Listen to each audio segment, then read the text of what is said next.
भक्तांनो, विशेष करून जगभरातील सर्व दत्त भक्तांनो, हातात संधी आहे तोपर्यंत, हातात वेळ आहे तोपर्यंत एकदा तरी श्रींच्या अर्थात श्री स्वामींच्या अक्कलकोटला जाऊन महाराजांचं दर्शन घेऊन या. काशी, मथुरा, वृंदावन सारखं माणसं तासन तास पायीत वारून भविष्यात स्वामींचं दर्शन घेतील. किड्या मुंगींसारखी गर्दी अक्कलकोटात होईल. लक्षात घ्या, ब्रह्मलोक वैकुंठ कैलास याहुनी श्रेष्ठता अक्कलकोटास. कारण तेथे होता निवास एका थोर महात्म्याचा. देवांहुनी भक्त थोर, भक्तांचा होतो देव चाकर.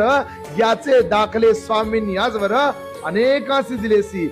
भक्तवत्सल भक्ताभिमानी स्वामींचं दर्शन हातात संधी आहे, वेळ आहे तोपर्यंत नक्की घेऊन या.